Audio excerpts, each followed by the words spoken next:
أشهد أن محمدا رسول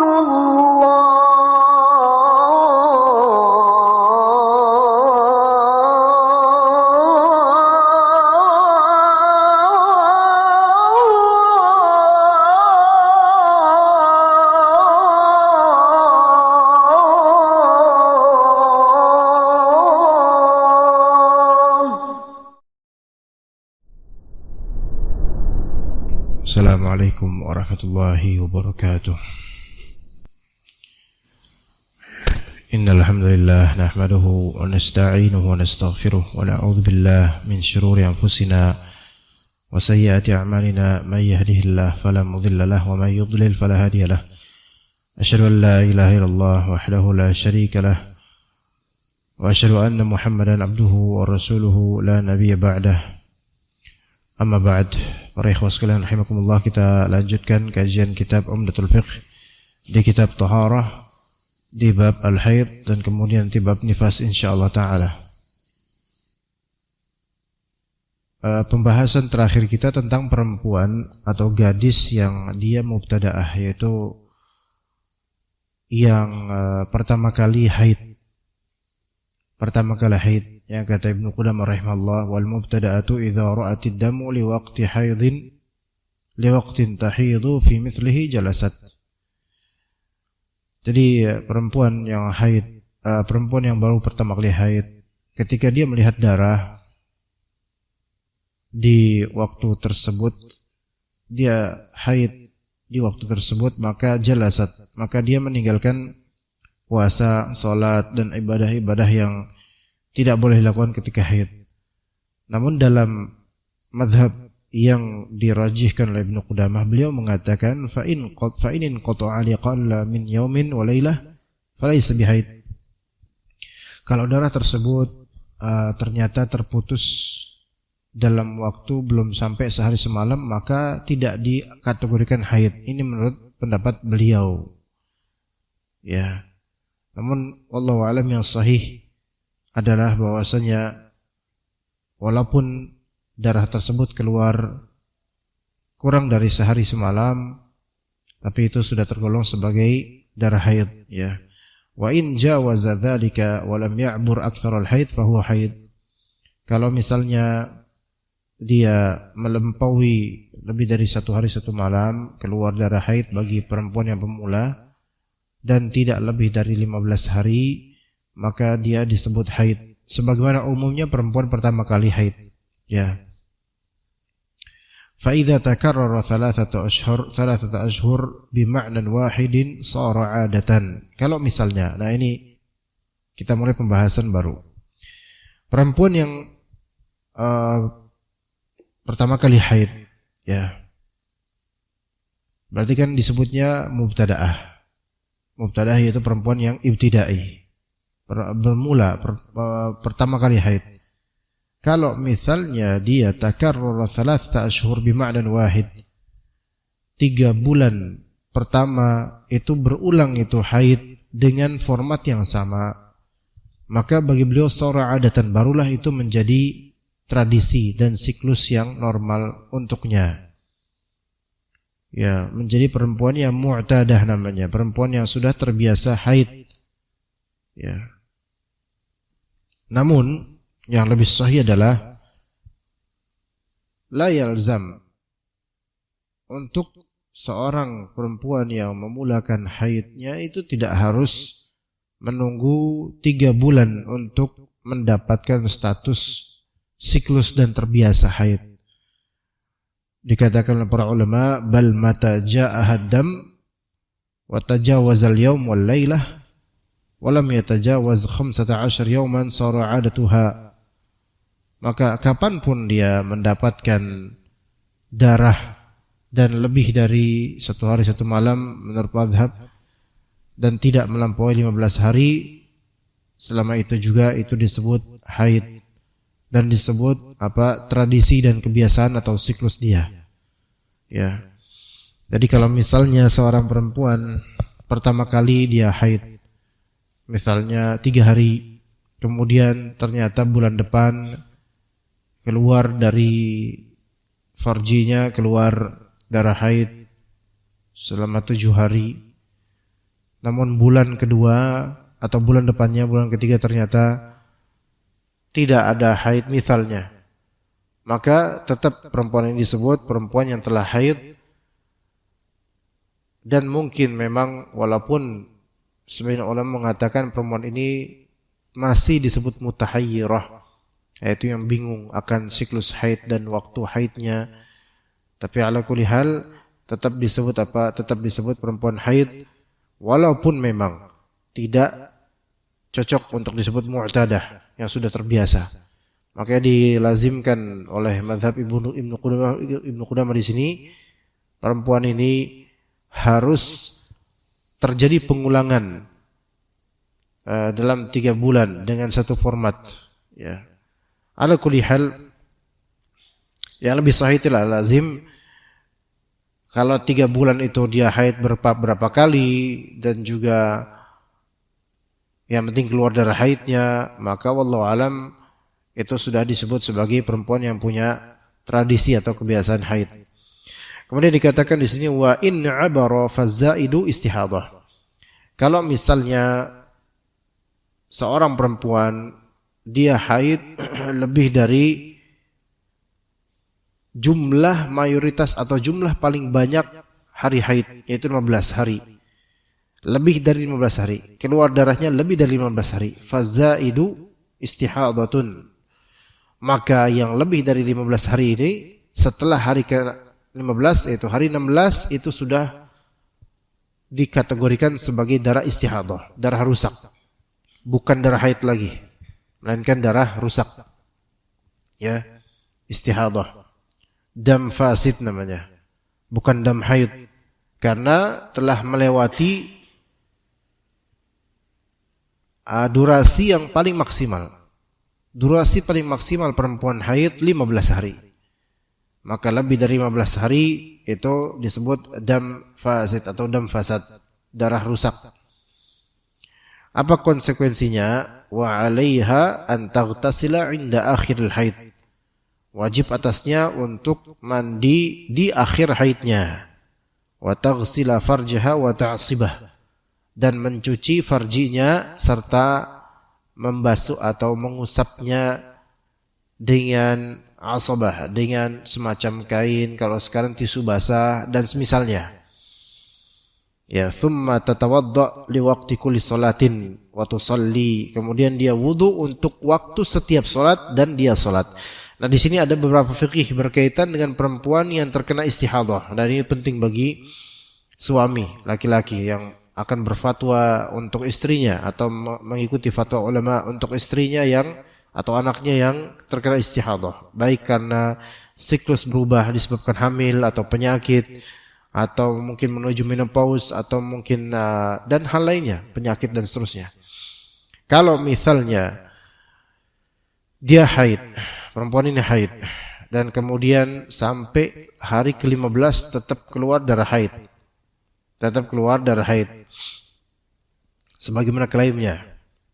Maka hari ke-16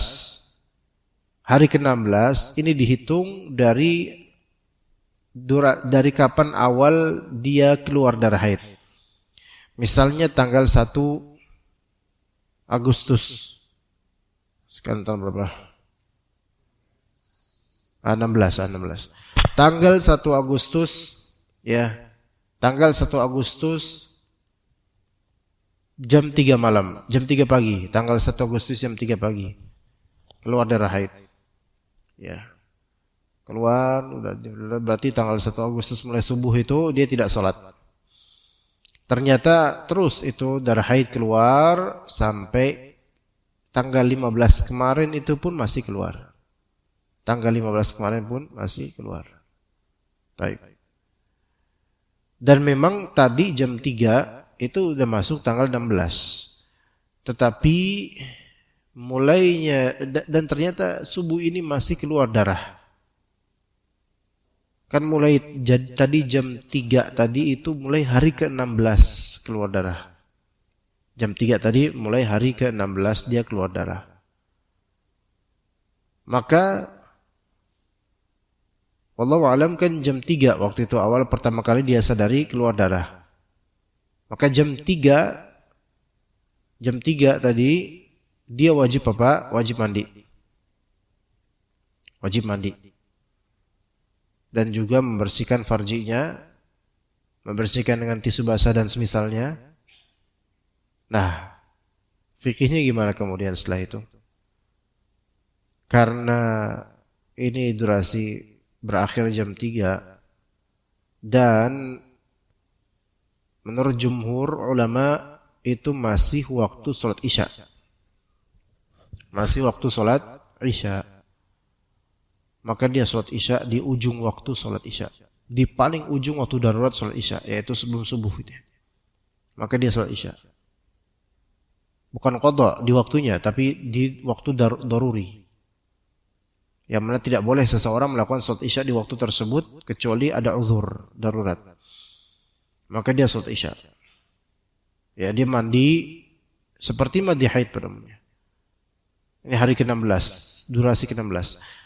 Kemudian wudu, atau mungkin tidak wajib wudu lagi karena sudah mandi ya. Mandi haid, kemudian sholat isya. Nah, kemudian subuh ini, azan subuh, di waktu sholat subuh dia wudu lagi. Karena apa? Karena masih keluar darah istihadah. Ya, di waktu subuh ini dia wudu lagi. Untuk tunaikan sholat subuh, serta sholat-sholat yang meliputi sholat subuh. Seperti qobliyah subuh. Ya, begitu. Darah masih keluar. Ini hukumnya sekarang darah istihadah. Tidak peduli walaupun yang keluar warna dan karakternya seperti darah haid, tapi sudah tergolong darah istihadah. Oke. Dan kemudian terus sampai zuhur masih keluar darah istihadah. Maka di sini kan dikatakan wa thumma tawadda li waqti kulli salatin. Maka kemudian wudu'lah untuk waktu setiap salat. Nah, ini berarti waktu setiap salat fardu. Bukan untuk setiap salat fardu, untuk waktu setiap salat fardu. Ya, artinya dia masuk waktu zuhur, maka dia wudu setelah masuk waktu zuhur. Bahkan sebagian ulama mengatakan kalau dia wudunya sebelum masuk waktu salat zuhur, untuk salat zuhur maka tidak sah wudunya. Jadi tawaddu'a li waqti kulli salatin fa shalla. Dia wudu untuk setiap waktu salat fardu. Maka masuk waktu salat fardu baru dia wudu dengan sah. Walaupun keluar darah haidnya, darah istihadah. Darah istihadahnya keluar. Ya. Maka dia wudu. Walaupun setelah wudu itu tetap keluar darah istihadah, tapi kan harus pakai pembalut. Ya. Maka dia pun salat zuhur, dan yang meliputi salat zuhur seperti qabliyah atau ba'diyah. Begitu juga untuk salat sunnah apapun yang dia inginkan dari salat sunnah mutlak, dia tidak harus wudu lagi. Karena yang penting waktu salat zuhur itu sudah terpenuhi dengan wudu tersebut, kecuali kalau dia batal dengan sebab lain. Batal dengan sebab lain seperti kencing atau lainnya. Kemudian asar masih keluar dari istihadah. Maka masuk waktu asar dia wudu. Dia wudu untuk waktu salat asar. Maka dia pun salat asar. Begitu pula dengan maghrib, isya, besok subuh dan seterusnya. Selama darah istihadah masih keluar, maka dalam mazhab ini, dan ini yang lebih sahih insyaallah, bahwasanya dia berwudu untuk setiap waktu salat, untuk salat tersebut. Ya. Maka dikatakan oleh para ulama seperti ini disebabkan kata Nabi SAW juga mengatakan untuk perempuan yang mustahadah, yang terkena darah istihadah, faghsili anki dam wa shalli, yaitu bersihkan darahmu itu dan salatlah.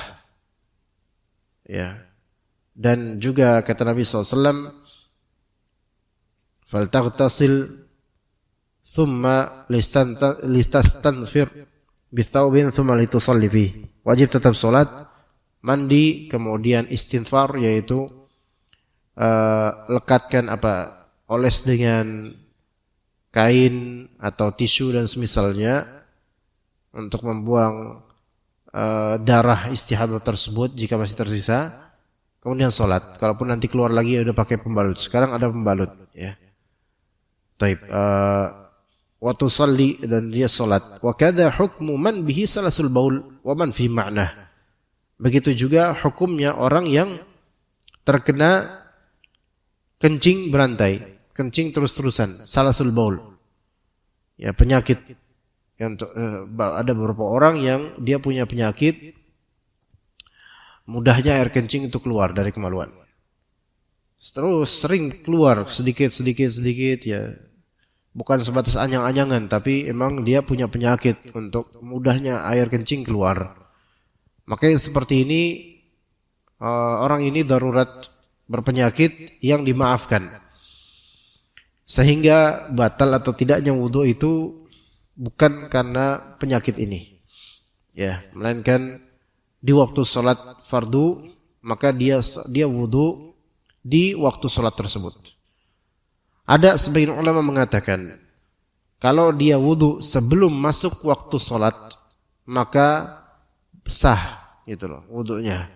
Namun yang lebih ihtiyat, lebih hati-hati adalah wudunya di dalam waktu sholat saja. Di dalam waktu sholat. Ya, kecuali mungkin jika memang ada uzur seperti dia terkena salasul baul. Ya, kencing berantai, kemudian dia mau hadir sholat Jumat. Yang namanya sholat Jumat berarti kan khatib naik mimbar itu masuk waktu zuhur, sebenarnya waktu Jumatan. Kemudian azan.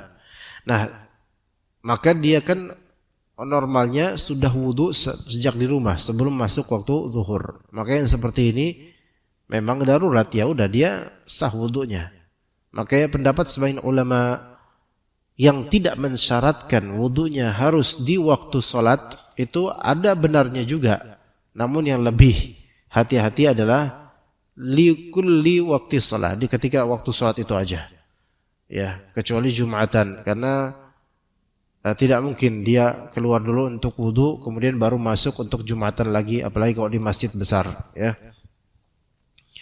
Baik, kemudian salat qabliyah atau ba'diyah tidak perlu wudu lagi untuk perempuan yang kena istihadah atau salasul baul, kencing berantai atau BAB berantai dan semisalnya. Tapi dia wajib untuk memakai memakai pembalut atau semisalnya. Ya, untuk mencegah merambatnya najis ke bagian tubuh lain. Wa man fi ma'nah, yaitu orang yang semisal terkena darah istihadah atau kencing berantai. Begitu juga orang yang kaman yakhruju minhu rih bistimrar. Orang yang selalu keluar kentut terus menerus, ada orang seperti itu. Ya. Karena namanya khurujur rih yubtilul wudu. Keluarnya angin itu membatalkan wudu. Ini memang penyakit. Bukan orang yang sengaja untuk membuang kentut sengaja, kok ini orang normal, cuman dia emang sengaja aja buang kentut dan batal wudhunya. Tapi orang yang memang punya penyakit, entah apa sebabnya, yaitu khurujur rih bistimrar, maka yang seperti ini hukumnya sama seperti perempuan yang terkena istihadah. Bagaimana kalau misalnya dia orang yang bersendawa terus-menerus? Ya, orang yang bersendawa terus-menerus. Maka anda pikir ini umumnya bukan penyakit, tapi karena kelakuan, ya beda orang. Dikit-dikit, gitu. Selalu.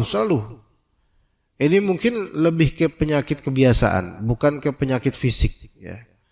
Karena mungkin biasa main-main atau gimana, wallahu alam. Tapi kalau memang ada penyakit fisik murni yang dia tidak kuasa dengan itu, mungkin bisa dimaafkan. Mungkin bisa sehukum dengan ini.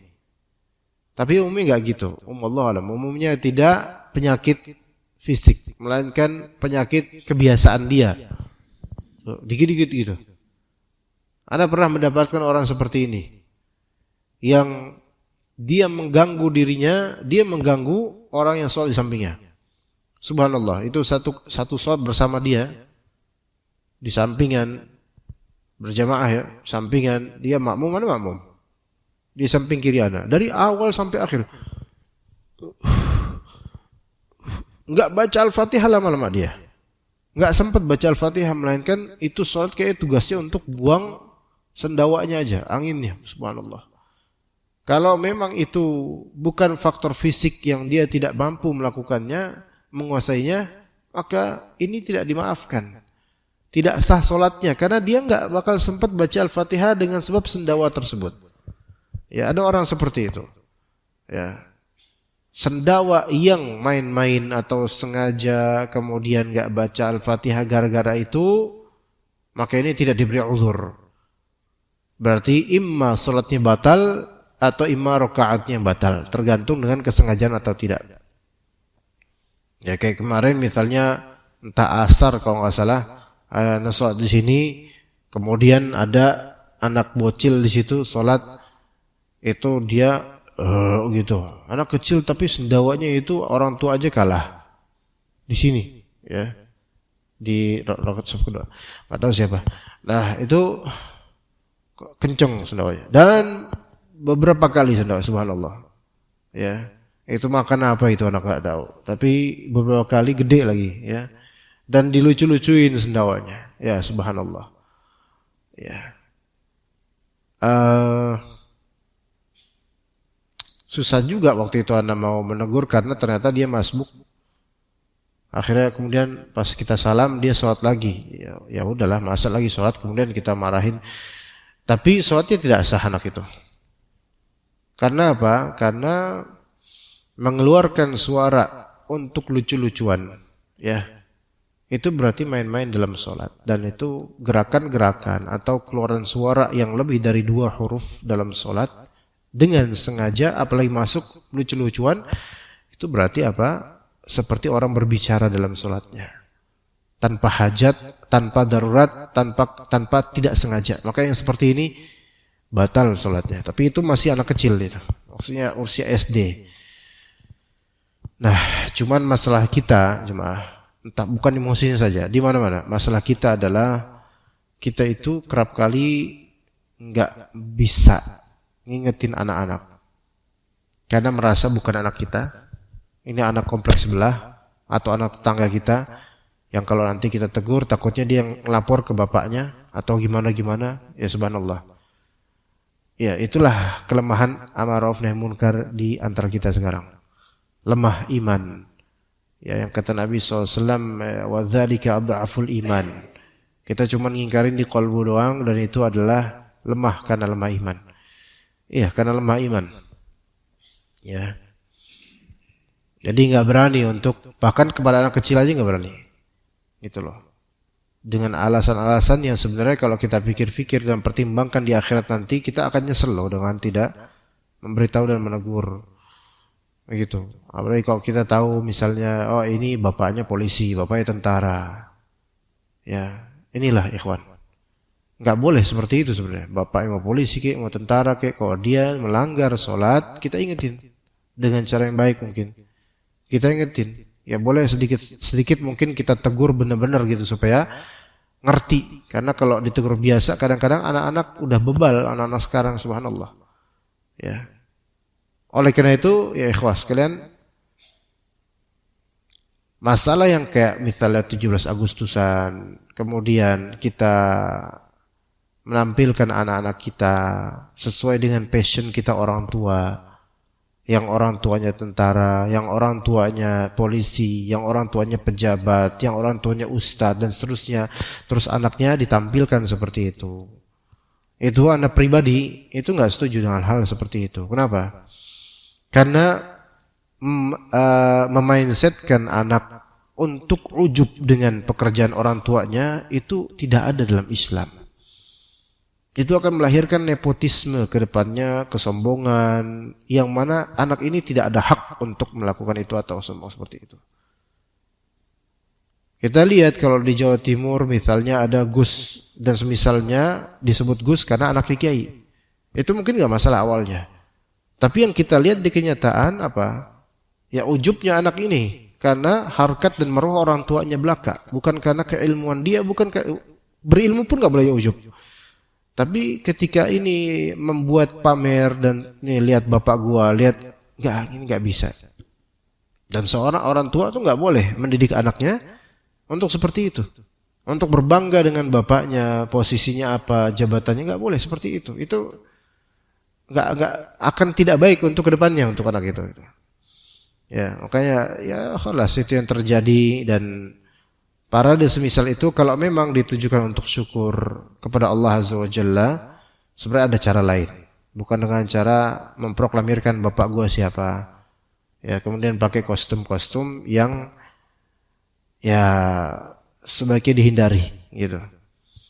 Ya begitu ya ikhwas sekalian. Taib, kembali ke yang tadi, masalah seseorang ketika dia punya penyakit yang membuat sebenarnya asli batal wudunya, batal sholatnya, tapi karena ini penyakit ya, karena nggak bisa dikuasain olehnya, maka diberi uzur. Ya diberi uzur. Ya namanya perempuan istihadah itu kan ya keluar terus darahnya. Laki-laki yang terkena kencing berantai ya keluar terus kencingnya, atau kentut berantai keluar terus kentutnya, bahkan pas lagi sholat. Ya, makanya bedakan antara orang yang pas lagi sholat kentut bukan karena penyakit dengan orang yang kentut karena penyakit. Ya, bedakan. Kalau misalnya kentut karena penyakit, maksudnya penyakit memang dia sering ceplos kentut yang dia nggak bisa nguasain itu, maka itu dimaafkan. Ya zahirnya seolah-olah memang batal wudunya, batal sholatnya, tapi dia punya alasan untuk meneruskan sholatnya, yaitu penyakit. Adapun yang kentut, orang yang kentut bukan karena penyakit, maksudnya bukan karena penyakit kentut terus menerus, tapi karena penyakit perut aja, mules ya, maka ini batal. Ya, batal. Tapi Ustaz, ana enggak kuasa untuk menahannya. Hatta enggak kuasa untuk menahannya. Ya. Nabi SAW kan mengatakan la salata bihadrati tu'am wala an yudafi'hu al-akhbathan. Tidak ada salat bagi orang yang hadir makanan untuk dia. Yaitu ada makanan udah hadir buat dia dan dia lapar, dia butuh makanan itu, maka dia salat, dia juga makan dulu. Jangan salat dulu.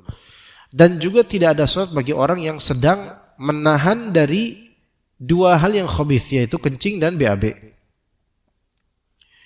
Ini Nabi SAW tidak melihat, tidak mengkhususkan ini untuk yang berpenyakit atau tidak, enggak, semua, baik yang berpenyakit perut atau berpenyakit apa, atau yang tidak, maka tetap hukumnya sama.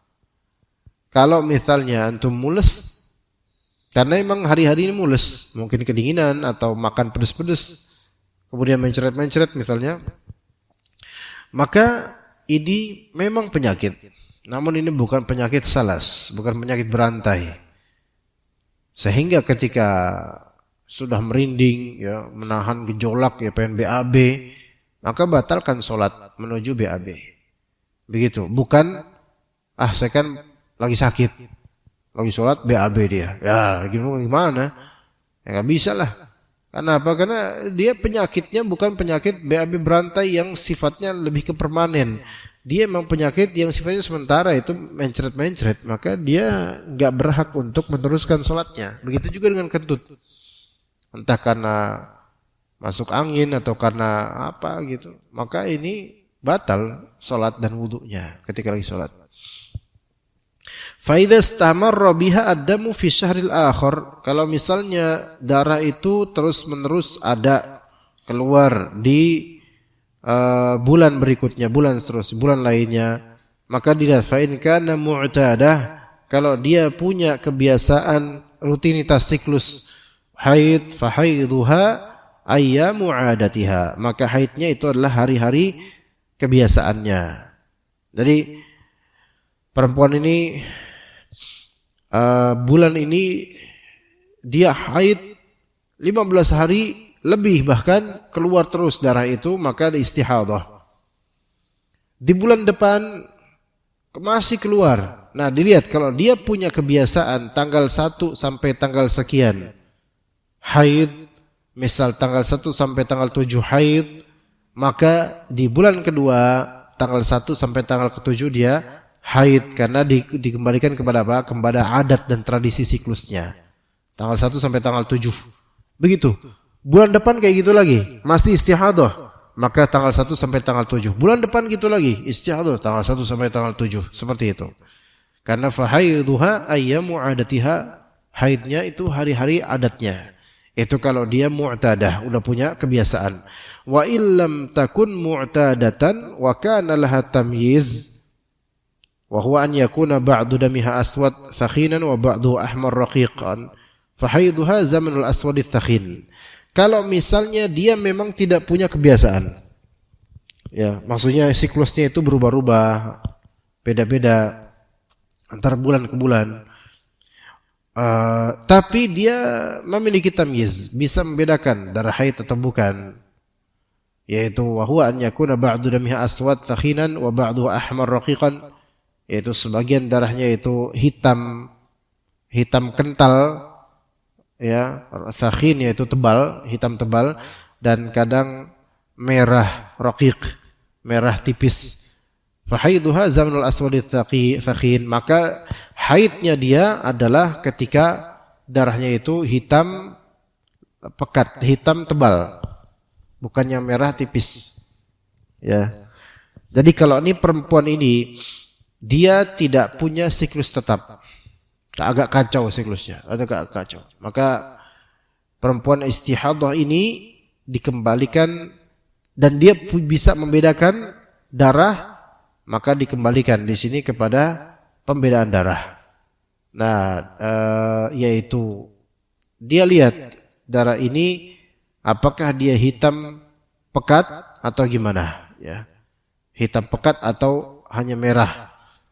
Maka selama keluar hitam pekat atau hitam pekat, maka itulah dianggap sebagai haid untuknya.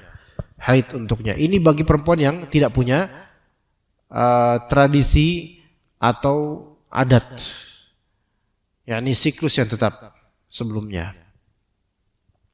Terjadi perselisihan di antara ulama untuk perempuan yang dia mustahadah, kena istihadah, dia itu mu'tadah sekaligus mumayyizah.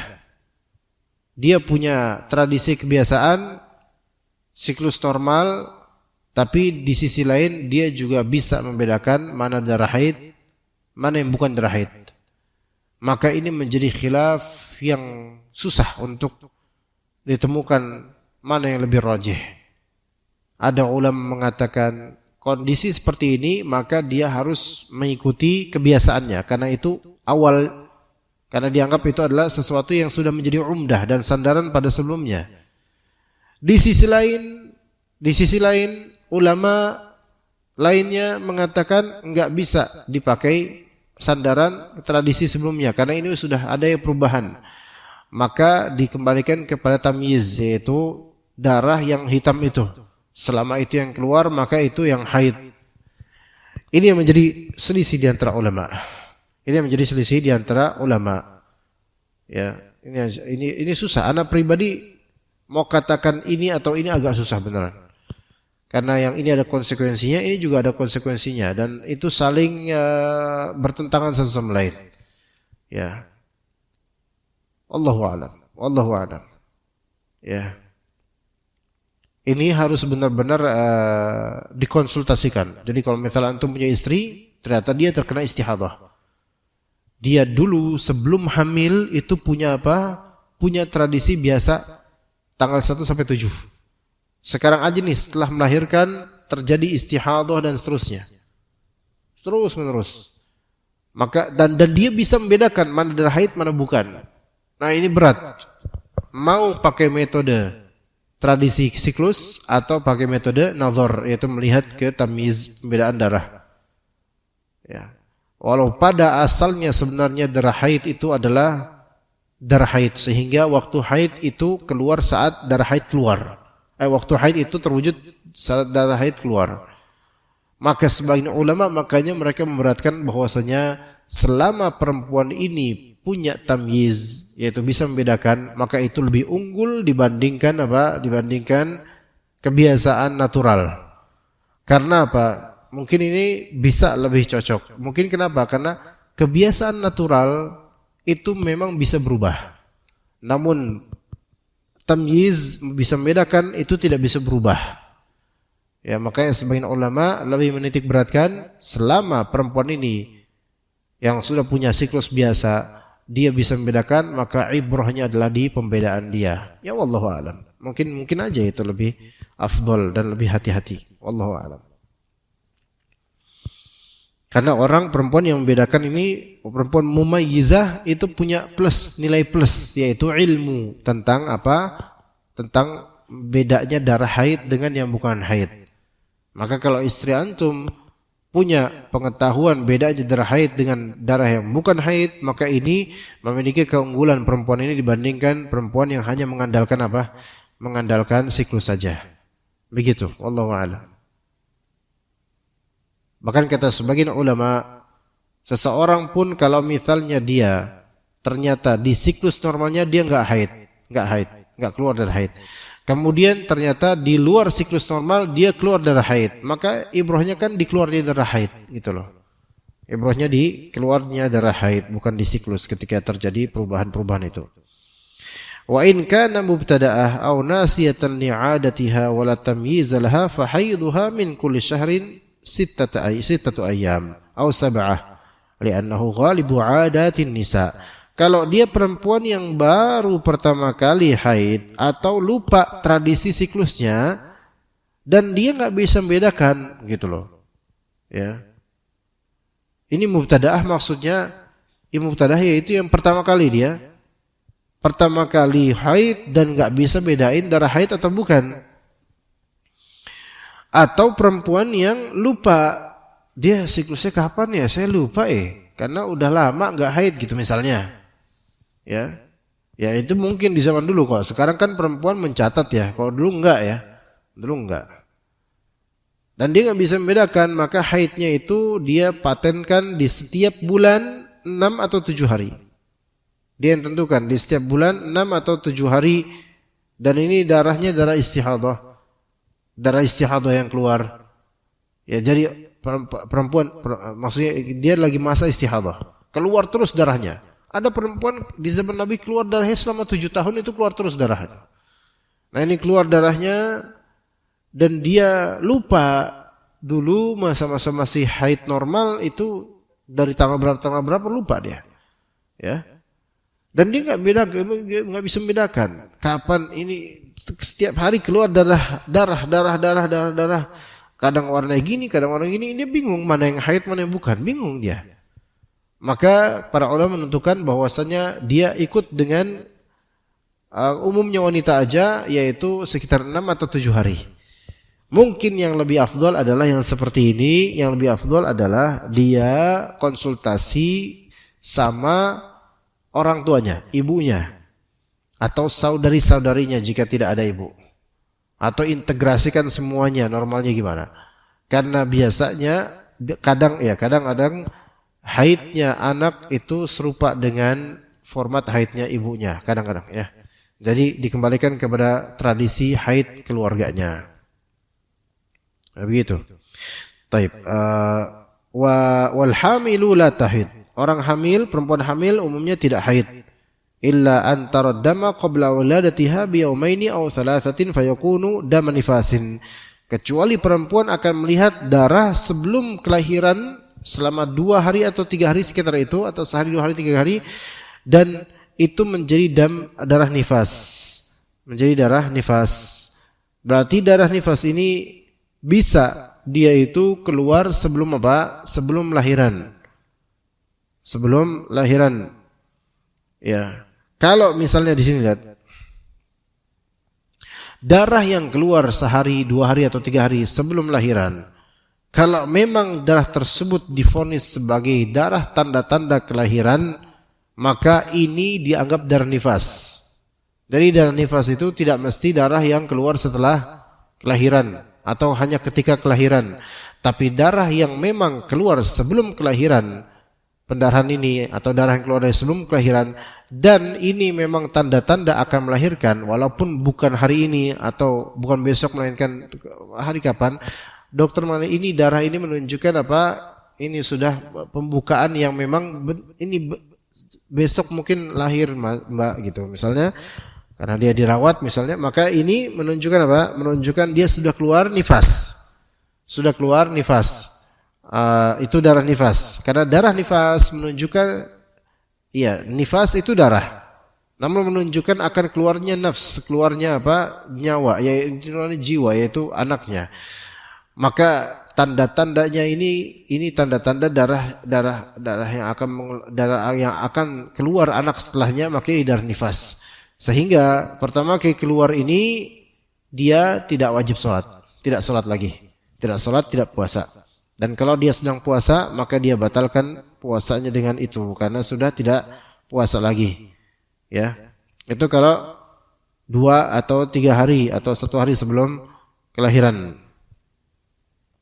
Ya, kalau misalnya ini perempuan 3 hari atau 2 hari sebelum atau sehari sebelum kelahiran, dia melihat darahnya, ya, darah nifas.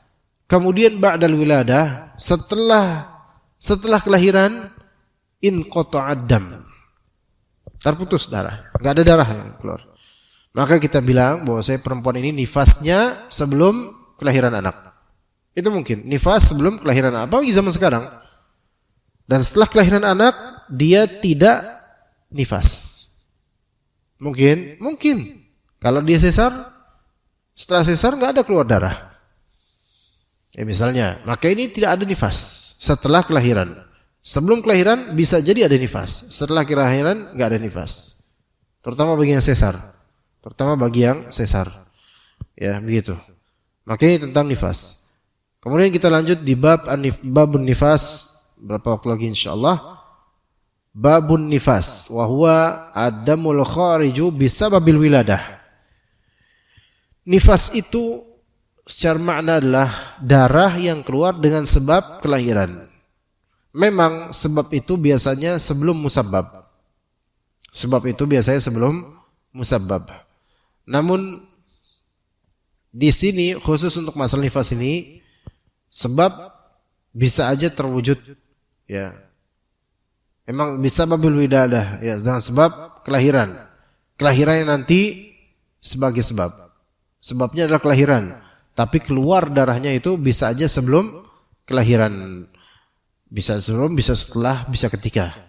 Jadi nifas adamul kharij bisa babil wiladah. Kenapa ada darah itu? Karena dia mau melahirkan. Maka di sini disebut darah nifas. Memang melahirkannya itu nanti, tapi bisa jadi darah nifas keluar sebelum kelahiran. Hanya saya tetap disebut kelahiran inilah sebabnya. Taib. Kemudian dikatakan di sini, atau bisa juga dalam istilah, bisa juga yang lebih mungkin lebih detail. Damun yakhruju minal mar'ati ba'dal wiladah au ma'aha au qablaha biyaumin au yaumaini au thalathatin. Ya. Taib. Darah nifas itulah darah yang keluar dari perempuan baik setelah kelahiran, baik bersama dengan kelahiran atau sebelum kelahiran. Ya. Ini nifas itu bisa setelah, ketika, dan sebelum. Dan sebelum kelahiran itu ya sehari atau 2 hari atau 3 hari. Ya, dengan ada pembukaan gitu kan. Ya. Kemudian keluar darah yang ini tanda-tanda memang udah dekat dengan kelahiran. Darah di sini benar-benar darah yang memang divonis ini tanda-tanda bayi udah mau lahir, mau keluar. Itu. Ya. Kalau misalnya ya, yang lebih sahih begini. Darah ini keluar sebelum kelahiran. Namun dokter bilang ini tidak bisa kita lahirin dulu. Kenapa? Karena HB-nya rendah misalnya. Darahnya sangat rendah. Ya, dan diusahakan tidak sesar. Maka ditunda dulu sehari 2 hari padahal darah kelahiran itu sudah keluar itu. Sebenarnya ini udah nifas. Ini udah nifas, ya. Ya ini penting untuk kasus ini. Udah nifas dia perempuan ini. Jadi perempuan ini apa? Dokter itu ya ini kamu akan lahiran normal, ibu akan lahiran normal, tapi karena ibu punya hemoglobinnya rendah atau mungkin darahnya rendah atau kalau sekarang ini belum cukup darahnya. Bahaya untuk ibu sendiri. Ya, jadi tunggu sampai sekian angkanya, HB-nya. Nanti baru bisa kita selenggarakan persalinan. Tapi ini udah keluar dokter gitu, udah keluar apa? Darahnya. Maka dilihat oleh dokter darahnya apa? Oh iya ini memang darah yang menunjukkan ibu seharusnya memang udah harus lahiran segera. Cuman karena kondisi darah dan tubuhnya itu nggak bisa sekarang maka ditunda. Maka selama masa penundaan ini keluar darah itu sudah termasuk nifas. Tidak ada qada salat. Tidak puasa. Kalau itu di bulan Ramadan maka nanti qada pada waktunya. Tidak boleh puasa. Karena sudah masuk darah nifas. Nah kalau kemudian dia nanti setelah kelahiran tidak ada lagi darah keluar, maka kalau selesai nifasnya. Maka berarti nifasnya dia sebelum kelahiran. Itu mungkin. Kemudian kata Ibnu Qudamah rahimahullah, wa hukmul haid fima yahillu wa yahrum wa yajib wa yasqutu bih. Hukum orang yang nifas, perempuan nifas, sama hukumnya seperti perempuan yang haid.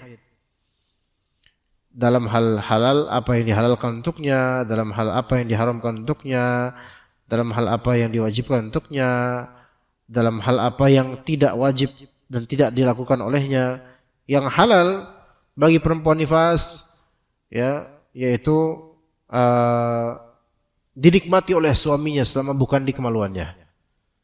Kemudian boleh juga lewat di masjid, di area masjid ya tanpa berdiam.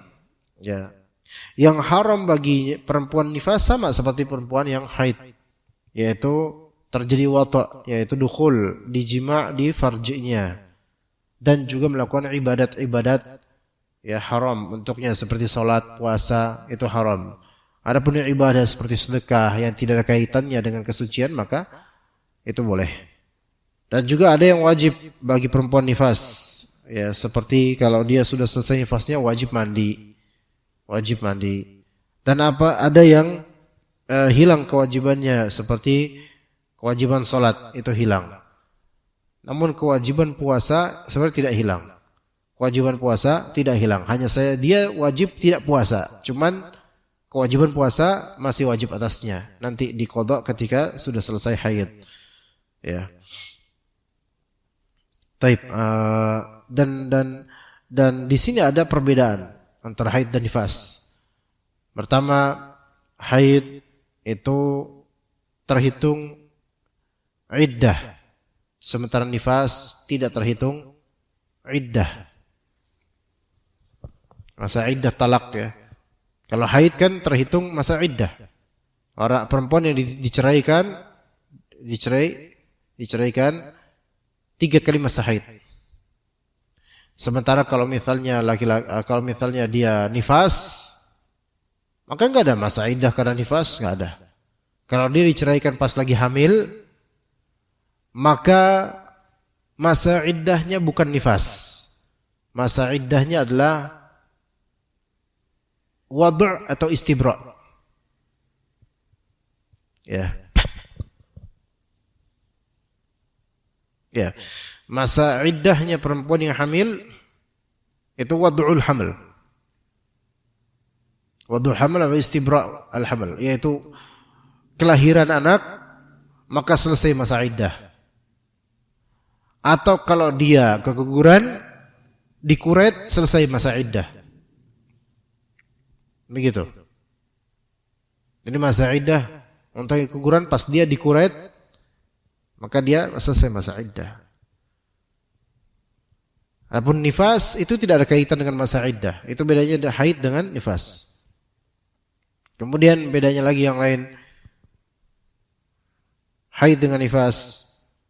Bahwasanya haid itu tanda-tanda balighnya seorang perempuan. Perempuan dimulai baligh dari nifasnya. Dari haidnya, bukan nifas. Ya, adapun nifas itu tidak ada kaitannya dengan tanda-tanda baligh. Ya, jadi biasanya haid dulu baru dia akan suatu saat lahiran terus nifas. Ya. Kemudian perbedaan haid dan nifas lainnya, haid paling maksimal 15 hari. Nifas paling maksimal 40 hari. Ya. Perbedaan haid dan nifas lainnya, talak, cerai saat perempuan lagi haid, istri lagi haid itu haram. Sementara menceraikan istri saat sedang nifas itu boleh, sah, boleh dan sah. Ya. Taib. Kemudian kata para ulama, kata Ibnu Qudamah rahimahullah, wa aktsaruhu 40 yauman. Paling lamanya nifas itu 40 hari. Paling lamanya nifas 40 hari. Wala hadd liqallih. Tidak ada batasan untuk paling sedikitnya waktu nifas. Wa mata ra'atit tuhra ightasalat wa hiya tahirah. Dan kapanpun dia melihat sudah suci, maka wajib dia mandi sehingga dia menjadi suci. Fa in 'ada fi muddatil 40 fa huwa nifasun aidha. Kalau misalnya dalam 40 hari, ya nih, dalam 40 hari ini perempuan lahiran, nifas kan, sampai 7 hari terputus nifasnya. Nah, maka dia mandi, sholat. Namun di hari ke-12 dia keluar lagi darah, tapi darah ini bukan darah haid. Dia lihat darah ini bukan darah haid, beda darah haid sama darah nifas. Enggak, ini bukan darah haid, darah biasa, ini darah nifas. Maka hari ke-12 itu dihukumi nifas lagi. Ya, dihukumi nifas lagi. Pokoknya selama 40 hari, ya 40 hari ini, mau dia habis itu haid atau nifas, pokoknya 40 hari ini, apapun keluar darah dari kemaluan, maka itu disebut nifas. 40 hari setelah kelahiran. 40 hari setelah melahirkan. Kalau hari pertama sampai 7 nifas jelas. 7 bersih. Hari ke-12 kemudian apa? Lo keluar lagi. Maka ini nifas lagi. Mau dia kayak gimana kayak darahnya? Poin nifas. Sampai hari ke misalnya 20. 20 selesai, maka selesai nifasnya. Hari ke-30 keluar lagi darahnya, nifas lagi dia. Nah, kalau hari ke-20 sampai kemudian hari ke berapa tadi? 30 sampai kemudian hari ke-40 masih keluar, maka hari ke-41 walaupun masih keluar darah, maka dihukumi bukan nifas, melainkan dihukumi darah istihadah, tetap wajib mandi nifas, kemudian salat dan puasa. Begitu. Jadi ini perbedaannya di antara perbedaannya, yaitu nifas durasi maksimal memang 40. Namun selama 40 hari ini kalau terjadi berulang-ulang muawadah, berulang nifas enggak, maka ibrahnya adalah di keluar darah. Kalau misalnya keluar darah maka nifas. Enggak keluar darah enggak nifas. Gimana kalau misalnya dia nifasnya sebelum wiladah, sebelum kelahiran? Sebelum kelahiran keluar darah nifas 2 hari, 3 hari. Selesai kelahiran enggak keluar darah, mungkin karena sesar. Qadarullah kemudian di hari ke-25 itu keluar darah. Maka wallahu alam karena dia ba'dal wiladah, maka dia selama 40 hari ini apapun yang keluar dari darah itu dianggap sebagai nifas.